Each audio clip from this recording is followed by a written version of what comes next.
When we search through the Quran and the Sunnah with sincerity, a picture emerges that is often very different from popular cultural assumptions. Dogs have long been surrounded by controversy in Muslim communities, yet the original sources of Islam provide a balanced, nuanced understanding. To begin, we must return to the Quran itself, and then move through the authentic sayings of Prophet Muhammad, peace be upon him, and the teachings of his pure household. Dogs in the Quran. Quran does not curse dogs, nor does it call them evil.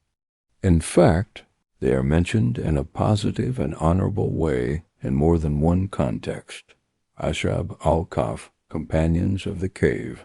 In the famous story of the young men who sought refuge from oppression by hiding in a cave, the Quran describes their dog lying at the entrance, stretching its forelegs. This image is striking. The dog is honored by being included in a miracle that lasted centuries. The youths slept in peace, and their dog was preserved with them. If dogs were cursed or hated, by God, why would the Quran describe this animal with such dignity as a loyal guardian of the faithful? Hunting dogs. The Quran also refers to trained dogs used for hunting. Believers are told that if trained hunting animals catch prey for them, the food is lawful. This makes clear that dogs were recognized as useful creatures, partners in human livelihood. Their role was not forbidden but respected, provided the name of God was remembered. From these two examples alone, we see that the Quran does not condemn the dog as a species. Instead, it acknowledges them as loyal guardians and as animals that serve human needs lawfully. Dogs and the Sunnah, Prophet's teachings. The Sunnah brings more detail. There are narrations that emphasize caution regarding cleanliness, and others that highlight mercy. Together they form a complete picture. Cleanliness and impurity. Prophet Muhammad, peace be upon him, taught that if a dog licked from a vessel, the vessel should be washed multiple times, one of those times with earth. This teaching was not meant to curse the dog, but to stress hygiene in a desert society where rabies and disease were real dangers. Islam put precautionary measures in place to protect health. He also said that angels do not enter a house in which there is a dog. Scholars explained that angels of Rahmah, mercy, do not enter a place lacking order and purity. It was never a blanket statement that dogs are cursed, but rather a reminder of spiritual discipline, mercy toward dogs. The Prophet, peace be upon him, also narrated that a sinful woman was forgiven by God for giving water to a thirsty dog. Another narration tells of a man condemned for starving a cat. These traditions highlight the seriousness of cruelty and the great value of compassion, even to animals. The lesson is clear.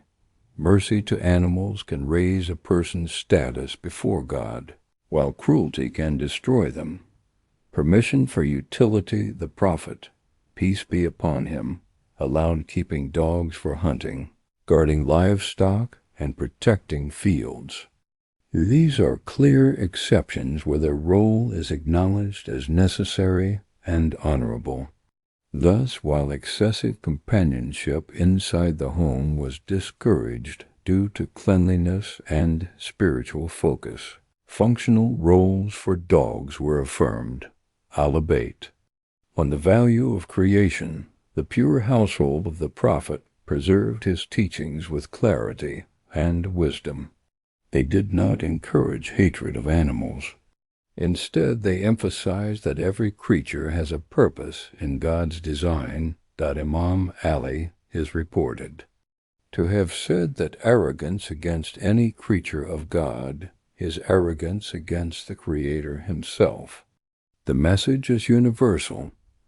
If even a dog or any other creature is despised unjustly, the sin falls upon the human heart, not upon the animal. The Ahlulbayt consistently taught that mercy is a cornerstone of faith. Just as Imam Hussain gave his life for the principle of justice, smaller acts of justice and mercy, even to animals, were signs of a pure soul. The middle path, neither demonized nor romanticized, from the Quran and Sunnah, the truth becomes balanced. Dogs are not cursed in Islam. Their saliva is considered impure, which makes cleanliness necessary. Keeping them for essential needs is allowed, and even recommended. Cruelty toward them is condemned, and can bring divine punishment. Mercy toward them is rewarded, and can bring divine forgiveness. What Islam teaches is not hatred, but discipline and balance. The dog is a creation of God, not to be despised, but to be treated within the framework of mercy and purity. Where misunderstanding came from over time, cultural attitudes distorted these teachings. In some societies, caution about impurity turned into hostility. People began to see dogs as cursed creatures, forgetting the Quran's honorable mention of them. In other places, superstition replaced knowledge, and dogs were excluded entirely, even when their utility was needed. This was not the path of the Prophet, peace be upon him, nor of his family. They taught moderation, respect the creature, maintain cleanliness, and never forget mercy. In the first part, we saw that the Quran itself mentions dogs with dignity, and the Prophet Muhammad, peace be upon him, balanced between purity and mercy. Yet as Islam spread and societies changed, attitudes toward dogs shifted in surprising ways. To uncover the truth, we must trace how Muslim views developed across history, how superstition mixed with law, and how the teachings of the prophets household provided clarity amid confusion. Early Muslim communities in the earliest days after the Prophet Muhammad, peace be upon him, Muslims carried his teachings faithfully. They knew that dogs could be kept for hunting, herding, and guarding. They understood that impurity was a matter of cleanliness, not hatred. The Quran's mention of the dog of the cave remained a reminder that loyalty was valued by God. But as Muslims entered new lands, they encountered cultures with their own beliefs about animals.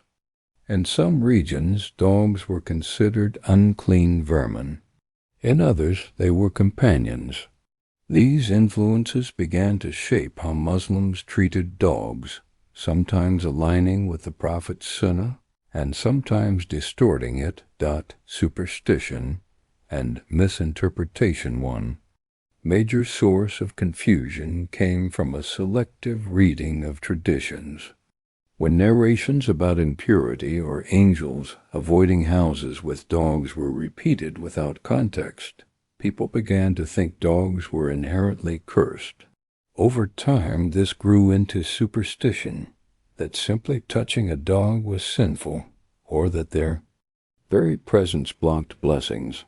But the Prophet Muhammad, peace be upon him, never cursed dogs. His concern was hygiene and spiritual discipline, not hatred of creation. Unfortunately, cultural fear overtook prophetic balance. Ahl-e-Bait and their guidance. The Prophet's family carried his teachings with clarity. Their words bring light to this issue as well. Imam Ali emphasized that every creature has wisdom in its creation. Nothing is created in vain, and man must learn humility from animals as well as from nature.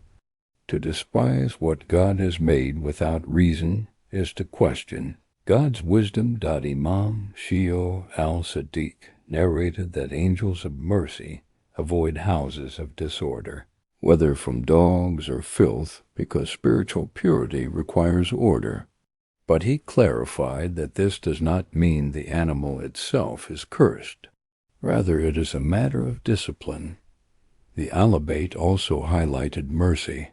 They repeated the teachings of the Prophet, peace be upon him, that a person forgiven for giving water to a dog was proof that God's mercy outweighs sin when the heart shows compassion.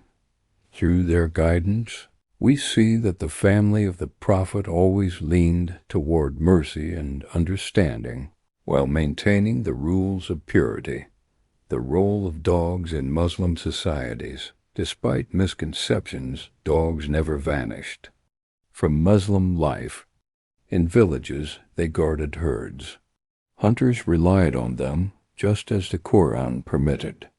In cities, stray dogs often roamed, and stories are recorded of Muslims feeding them. In some towns, people would set aside scraps of bread specifically for stray dogs, believing that kindness to animals brought blessings. Yet at the same time, other communities developed harsh attitudes, driving dogs away or treating them with cruelty. This split reflected the difference between true prophetic teaching and distorted cultural habits. Legal rulings across time. Classical scholars debated the rulings regarding dogs. They generally agreed dog saliva is impure, requiring washing. Of vessels. Keeping dogs for hunting and protection is lawful. Mercy toward animals is obligatory. Unnecessary keeping of dogs in homes for decoration or play was discouraged, not because dogs are evil, but because it could harm cleanliness and distract from prayer. The Ahlulbayt's teachings preserved this balance, ensuring that dogs were not demonized, but respected as part of God's creation. The deeper symbolism. Dogs and Islamic thought also carried symbolic lessons. Their loyalty reflected the loyalty believers should have toward God. Their guarding of the cave reflected the duty of every soul to protect faith. Even their impurity taught lessons, that man must remain mindful of cleanliness, that spirituality requires discipline. In this sense, the dog became both a practical companion and a moral teacher. The issue was never about hate. It was about learning to live with balance. Contrast with oppression. The history of Islam shows that when people abandoned the balance of the Prophet, peace be upon him, and his family, cruelty spread not just to animals, but to humans. The tragedy of Karbala revealed this truth most painfully. If a society could deny water to children, what mercy could it have left for animals? Imam Hussein's sacrifice showed that when injustice takes root, the weak, whether orphans, women, or even creatures like dogs, are the first to suffer. His message reminds us that mercy must extend to all creation, and cruelty in any form is a step toward oppression. The modern challenge today, Muslims continue to struggle with this balance. In some places, dogs are still treated as cursed. In others, they are romanticized beyond measure. The truth of Islam lies between these extremes. The Quran and Sunnah and the teachings of the Prophet's family teach us that dogs are not cursed. They serve noble purposes. They require mercy and care. Cleanliness must be maintained. Balance is the key to faith. The boy who once fed the thirsty dog outside the mosque would grow into a man who understood these lessons. But the journey is not his alone. It is the journey of the Muslim world to rediscover the balance that Prophet Muhammad, peace be upon him, taught. and to return to the mercy that his family embodied. The full truth of what Islam says about dogs will only be seen when mercy triumphs over superstition and balance replaces extremes. In the first two parts, we studied the Quran's mention of dogs, the Sunnah of Prophet Muhammad, peace be upon him, and the guidance of his household. We saw that Islam's position is one of balance, discipline and cleanliness, yet mercy and respect for creation. Now we must move further into history to see how Muslim societies, scholars, and rulers treated dogs, and how the wisdom of Ahl-e-Bait continued to shine through centuries of misunderstanding. Medieval Muslim societies and dogs, as Muslim empires expanded into Persia, North Africa, and beyond, dogs became part of city life. Stray dogs roamed marketplaces, alleys, and caravan routes. In many areas they served practical purposes, guarding, hunting, and protecting against thieves. Yet attitudes varied widely. In Baghdad, travelers recorded that people left scraps for strayed dogs. Feeding them was considered an act of mercy. In Damascus, groups would collect leftovers from feasts and throw them in special corners for the dogs. In Cairo, certain Sufi orders were known to protect stray dogs, seeing them as creatures of God's mercy. At the same time, some rulers saw dogs as nuisances. Campaigns were organized to drive them out of cities, fearing impurity and disease. These contradictions show that Muslim societies struggled to apply prophetic balance amid cultural and political pressures. Scholarly opinions across time. Classical jurists wrote extensively on dogs. They agreed on certain points. Saliva is najis, impure, requiring washing. Utility dogs, hunting, guarding, herding are lawful. Cruelty as harem-feeding animals is a duty. Neglect is a sin. But beyond this, differences arose. Some emphasized restriction, others leniency. What remained constant was that none of them claimed dogs were cursed by God. The harsh attitudes came more from culture than from revelation. Ahlulbayt's lasting guidance. The family of the Prophet consistently taught that mercy is the foundation of faith. Imam Ali reminded people that creation was a trust. To despise any creature without reason was to despise the Creator. Imam Zayn al-Abidin, known for his prayers, included in his supplications mercy for every creature on earth.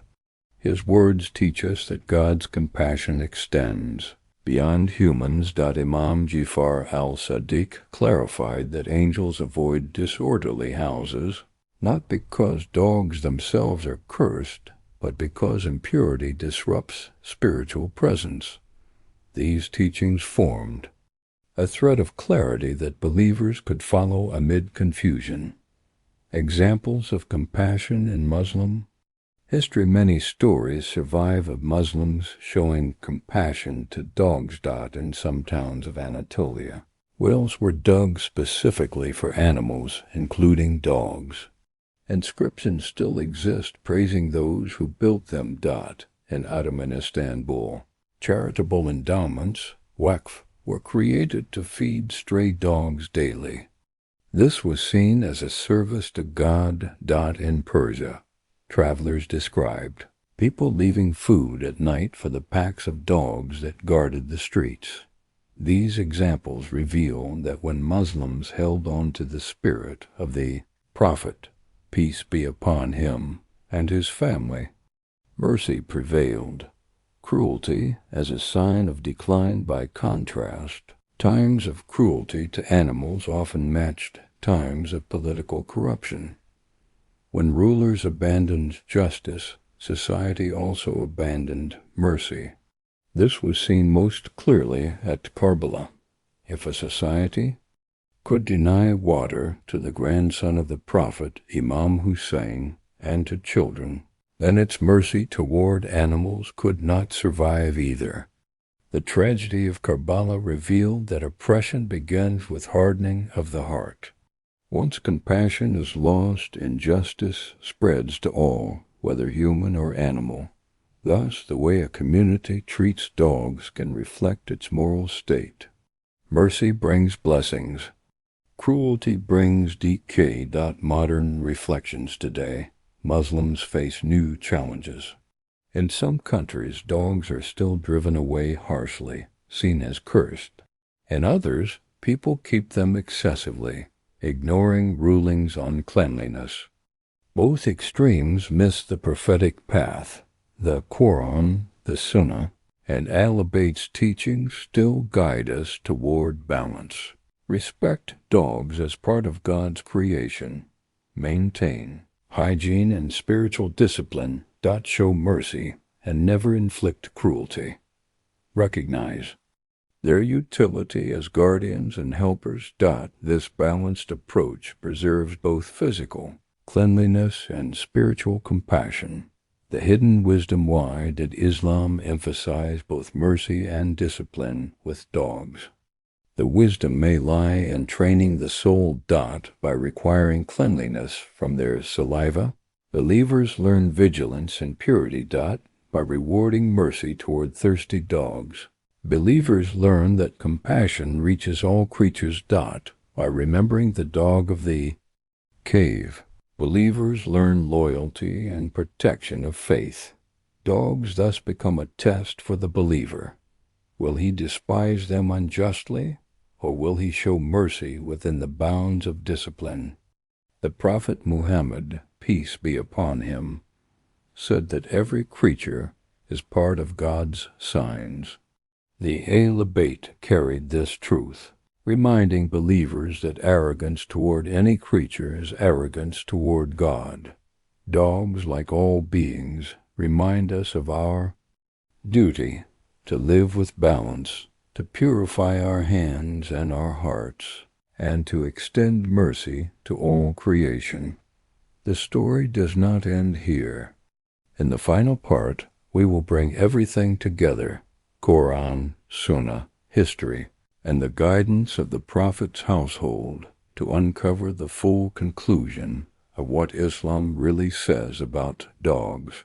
The journey through the Quran, the Sunnah of Prophet Muhammad, peace be upon him, the guidance of the Ahl-e-Bait, and the history of Muslim societies has revealed an extraordinary truth. Dogs were never cursed in Islam, nor dismissed as evil creatures. What began as a balanced and nuanced approach in revelation and prophetic practice was gradually clouded by cultural prejudice, superstition, and misinterpretation. Yet the original light has never been lost. In this final part, we will bring together all the threads and draw the ultimate conclusion about what Islam truly teaches concerning dogs. The Quran's message revisited. Let us begin again with the words of God. The Quran's references to dogs are not condemnations. They are reminders of loyalty, service, and lawful utility. In the story of the companions of the cave, the dog was honored by being placed at the entrance, loyally guarding the youth chosen by God. This dog is forever immortalized in the Quran as a symbol of faithfulness. If the dog were inherently cursed, the Book of God would never have recorded its role in such a noble story. In the verse about hunting, the Quran allows believers to eat what their trained dogs catch, provided God's name is mentioned. This shows that dogs were recognized as partners in livelihood, useful to man, and lawful in their role. There is not a single verse in the Quran that curses dogs. Instead, they are mentioned with purpose and honor. The Sunnah's balance Prophet Muhammad, peace be upon him, gave detailed guidance, and his Sunnah provides the balance that prevents extremes. On the one hand, he warned that utensils licked by dogs must be cleansed thoroughly. This was a practical measure in an age when rabies and disease were common. It reflects Islam's emphasis on hygiene, not hatred. On the other hand, he narrated that a sinful woman was forgiven by God because she gave water to a thirsty dog, while another person entered hell for starving a cat. These teachings elevate mercy above ritual, showing that compassion to animals can outweigh sin, and cruelty can destroy a person regardless of outward piety. He allowed dogs for guarding, herding, and hunting. He never ordered their extermination. He never labeled them as inherently evil. Thus, his Sunnah complements the Quran, maintain purity, but also maintain mercy. Ahlulbayt's guidance, the Prophet's household, carried his legacy with clarity. Their words further safeguard the balance. Imam Ali reminded people that to despise God's creatures is to despise God himself. This principle protects against arrogance. Dogs, like all beings, are part of the divine order. Imam Zayn al-Abidin, in his supplications, prayed for mercy upon every creature, human or animal. His words show that the family of the Prophet extended compassion universally. Imam Far al-Sadiq explained that angels of mercy avoid disorderly or impure homes, but clarified that dogs themselves are not cursed. The issue is purity, not hatred. Imam Hussein's sacrifice at Karbala highlighted the ultimate lesson. Once a society loses mercy, injustice spreads. If water is denied to children, if cruelty to humans is normalized, then kindness to animals will also vanish. His stand teaches, use that mercy must be defended at every level. Mercy is the measure of faith. Through these teachings, we see that the measure of faith in Islam is not only prayer and fasting, but also how one treats the weakest of creatures. Prophet Muhammad, peace be upon him, said, "Whoever is not merciful will not be shown mercy." This applies not only to people, but to animals. The forgiveness of a sinner for feeding a dog is proof that God values mercy above all. The condemnation of a man for starving a cat is proof that cruelty destroys faith. These lessons remind us that animals are part of our test. How we treat them reflects the state of our hearts, where the misconception came from. So why do so many Muslims today believe dogs are cursed? The answer lies in centuries of cultural misunderstanding. Some communities emphasized impurity so strongly that they began to fear the animal itself. Others inherited pre-Islamic or foreign prejudices where dogs were seen as pests. Over time, these attitudes overshadowed the original balance of Quran and Sunnah. Thus, a false image was created that Islam hates dogs. But the truth is the opposite. Islam sets boundaries for cleanliness while commanding mercy and kindness. The hidden wisdom, there is wisdom in the way Islam speaks about dogs. Their saliva being impure trains believers in vigilance and hygiene. Their loyalty in the Quran teaches believers about faithfulness. Their lawful use in hunting and guarding shows the legitimacy of practical benefit. The reward for kindness to a dog shows the greatness of mercy. Every aspect is a lesson. The dog is not an enemy, but a mirror reflecting the believer's obedience, discipline, and compassion. The modern Muslim's duty in today's world, Muslims must return to the sources. We must reject superstition and cruelty and instead embrace the prophetic balance. We should care for stray dogs, feeding them when they are hungry, providing water when they are thirsty. We should maintain cleanliness if we interact with them. Respecting the rulings of purity, we should never harm them without cause. We should remember that they are part of God's creation, designed with wisdom. Mercy does not conflict with purity. Both are part of Islam's balance. A broader reflection, the way Islam treats dogs is a reflection of how it treats creation in general. Nothing is cursed without cause. Everything has a purpose. Even when rules of discipline apply, mercy always remains the foundation. This reflects the very spirit of the Prophet Muhammad, peace be upon him, who was described by God as a mercy to the worlds. If he was mercy to mankind, to jinn, and to all creatures, then surely that mercy extended to dogs as well. Now the shocking truth is clear. Islam never declared dogs cursed. The Quran honored them. The Prophet, peace be upon him, allowed them for lawful use and rewarded kindness to them. The Ahlulbayt clarified that arrogance against any creature is arrogance against God. The misconception that Islam hates dogs is the result of cultural distortion, not revelation. What Islam truly teaches is balance, discipline, and purity, but mercy. In all dealings, the presence of dogs in the Quran, the forgiveness of a sinner for feeding one, and the guidance of the Prophet's family all point to a single reality. Mercy is the core of faith. Cruelty is its destruction. The lesson for Muslims today is simple yet profound. Treat every creature with justice and compassion.